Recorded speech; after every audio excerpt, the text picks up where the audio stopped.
everyone. I'm Colleen Cross, editor of Canadian Pizza Magazine, and I'm joined today by an entrepreneur, Marietta Cini, who owns Pizza Lab Inc. in Vaughan, Ontario. That's a fast casual pizza shop that offers pizzas, salads, paninis, everything made to order. And since the pandemic hit, Marietta has really stepped up the pizza meal kit game from her pizzeria, and they've been serving people from all over, hours away. And she's here today to tell us a little bit about how they've been pivoting all year and how they put the kits together, what are the essential elements, and how she markets it, and a little bit more about her business. So welcome, Marietta. Yeah. Thanks for having me. So you started Pizza Lab in late 2019. Can you tell us just a little in your words, the idea behind your concept and your plans and hopes for the business? Yeah, when we first started, well, the idea before Pizza Lab became Pizza Lab was I really love the whole fast casual concept. So that's something that, when I was, eating at, fellow pizzerias like Pico and Blaze Pizza, I just love that idea of somebody making a pizza in front of you, you watching them making it, you're controlling the different variables. So I myself, I'm extremely picky eater. So I love that idea of being able to physically see, how much cheese you're putting on a pizza. And I love the concept. And I said, at the time there was nothing like in Woodbridge, in the area where I live. And we identified it, we found our site, and we decided to open up at the corner of Weston and Highway 7. But the whole idea was, keeping, as much as possible, sourcing local where we can. Like we use Saputo cheese, we use Venetian meats for our pepperoni, and just coming up with, a good pizza that's quick, that's fast, and, that's customizable. And then so we opened up in 2019, and then, everything was going great. December was perfect. And then, this COVID started in January, I would say. And I would say like towards the end of January and February, we saw like a huge drop off in sales. We're located in an office, like a condo building. So there's an office tower, and there's other businesses there. So we lost a lot of our foot traffic, to say the least. But that's when we started to pivot, and that's when pizza kits came to life, frozen pizzas came to life. We started doing, in the summertime, catering gigs. So I would say, the idea of Pizza Lab in pre-2019 and the idea of Pizza Lab now has really evolved. And I think what we're just focused on now is, with our retail business, is finding ways to make meals easy. So meals made easy type thing. And it's helping that mom who has, 2 kids or 3 kids, and how do we feed the kids in a healthy, quick way. And at the same time, maybe helping that person who lives by themselves and they don't want to cook. So I think that's kind of where Pizza Lab has evolved. And it's just, we're looking at ways to help families, deliver meals quick and deliver meals quickly to them. Yeah, well said. Part of like a larger strategy in a way. Could change over time too, right? Depending on it's I think just as everything keeps it's evolving, and you figure out that there's, when COVID first started, everybody's like, we're baking, we want something to do like at home. And that's where the pizza kits really took off, because it's like, oh, we're going to make homemade pizza. And that became cool. And that's where everyone's posting on Instagram. And that's how we really like exploded. And then, that baking, idea, it kind of dropped off a bit. Right. And now it's like, people are working from home now, that you add kids into the equation and you're adding all these other variables. And it's like, now I need something quick. And that's where now the frozen pizzas work out really well. And I don't think something like frozen pizza is ever going to die off completely. But I just think for us, we're evolving, the brand's evolving. And I think to stay alive, that's what you need to do. You just need to evolve with the times. Yeah. You bring up a good point about the frozen. I know sales went up in March and early April on frozen pizza at a grocery store, but then down again. And I think people were figuring out how to patronize their favorite restaurants, and restaurants like yours are figuring it out. Yeah. how to offer people what they needed. Can you tell Exactly. us a little bit about your pizza kit? I think you have different options, but just give us a rundown of the different elements of it.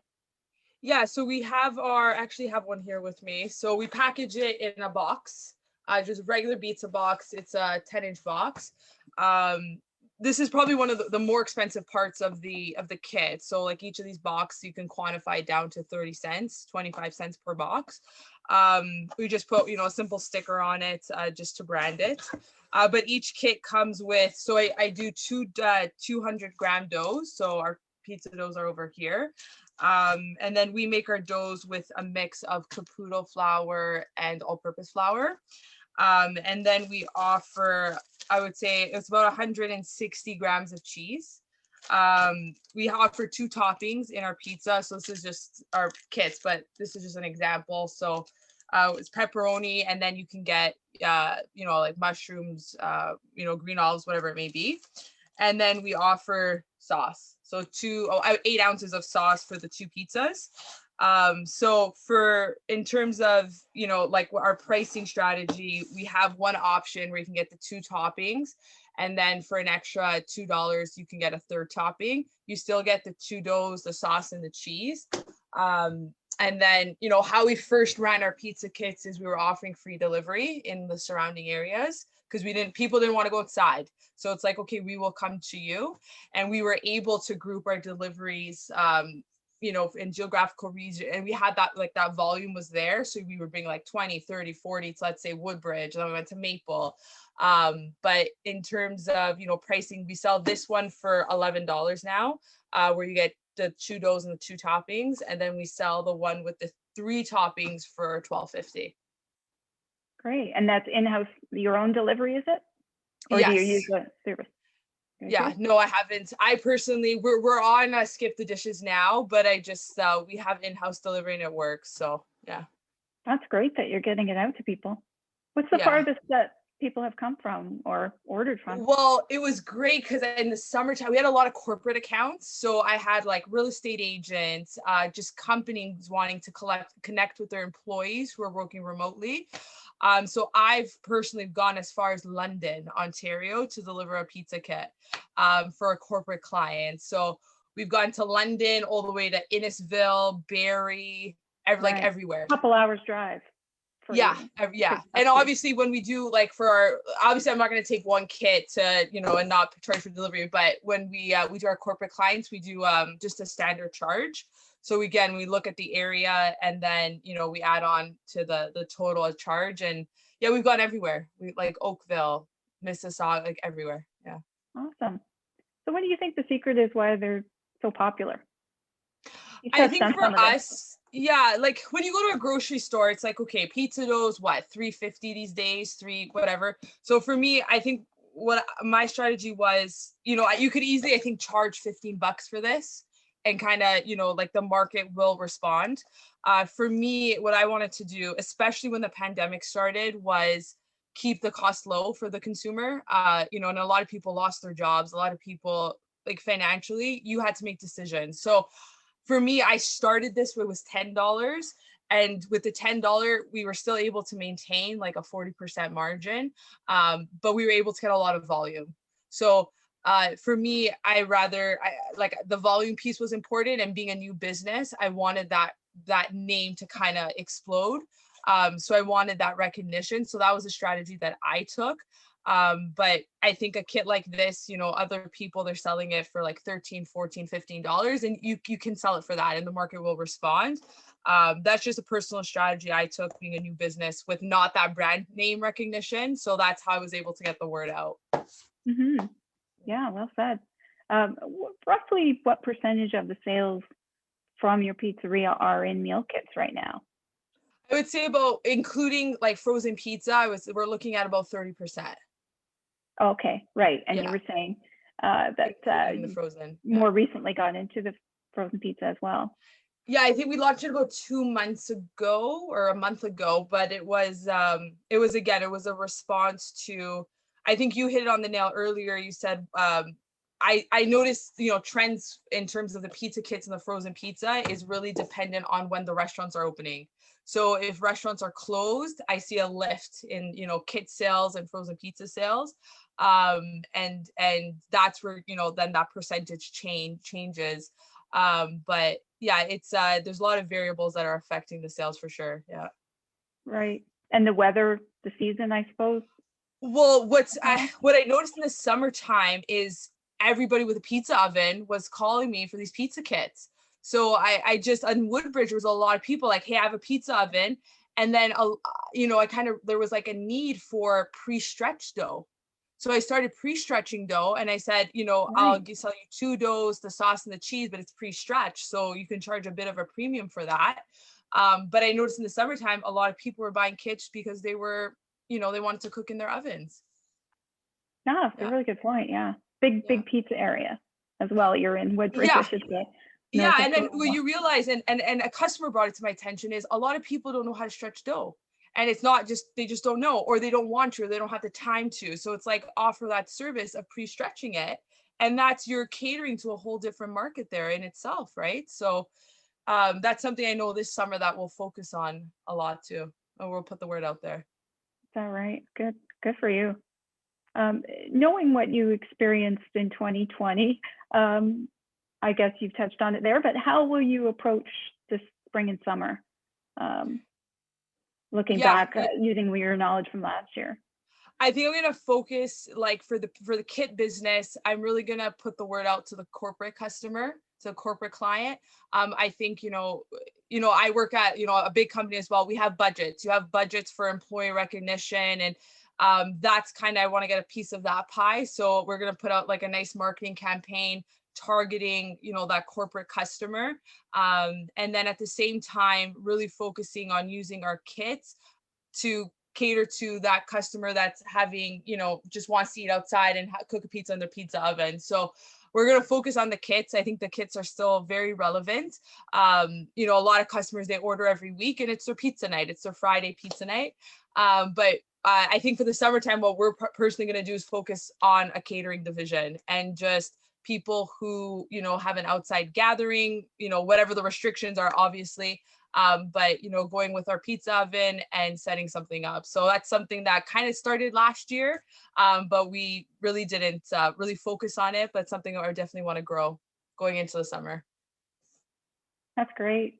Yeah. Can I ask one last question? Because you have a marketing background as well. I wanted to ask a little bit about your marketing approach to the kits and maybe in general, anything, any tips you want to offer and how you try to get the word out about your products.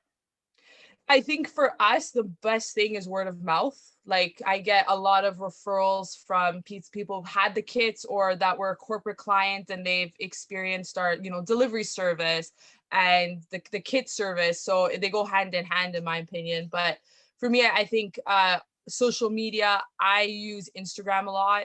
For me, I've been able to grow my customer base purely through Instagram and Instagram ads. We have a lot of engagement with our ads.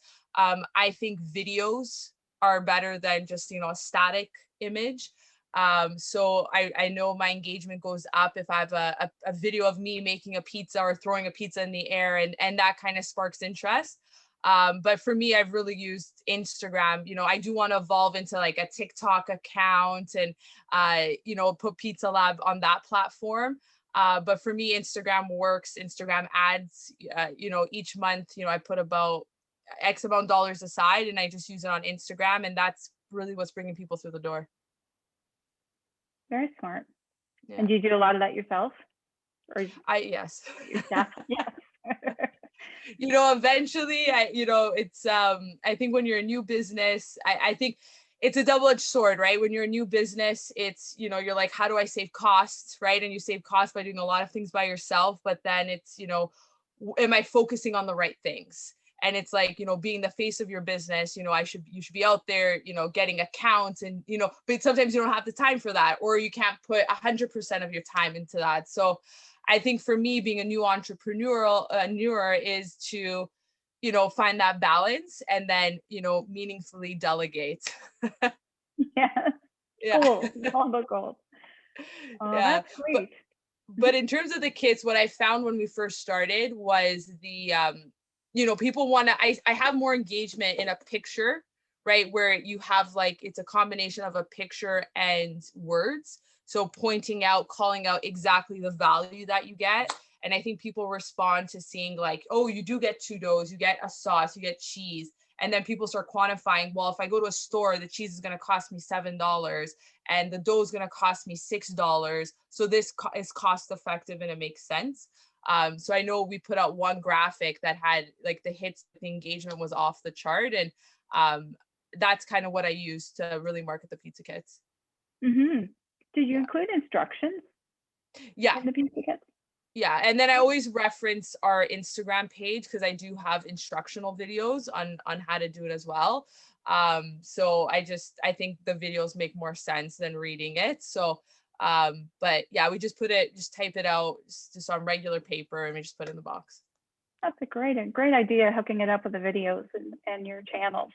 Gives people Yeah, like I motivation. think, yeah, and I think too, it's like, you have that, you could, customers can engage with your brand in various ways. If you're a baker and you want to know how to make pizza dough, I have a video. To me, even if you're not buying something, you're engaging with my brand, and you never know, down the road you may buy a pizza. Like, so to me, it's like even putting that content out makes sense, of just informative videos on how to make pizza or how to bake a pizza at home type thing. And it works. Yeah. That's great. Well, Marietta Cini, thank you for Thank joining you us. so This much. has been really informative. Yeah, thank you. I do. As I said, I do appreciate. I read the magazine and I follow it, and I think it's a trying time for everybody. And I think it's good to learn what everybody's doing out there and how people are staying afloat. And hopefully, we'll have a better 2021 and 2022. Oh, yes. Let's hope Yeah, so. Yeah, it has to get better. Well, thank you so yeah, much. it has to. Yes. And it's great what you're doing with your business, and we wish you all the best with it. Great luck as you pivot on into 2021.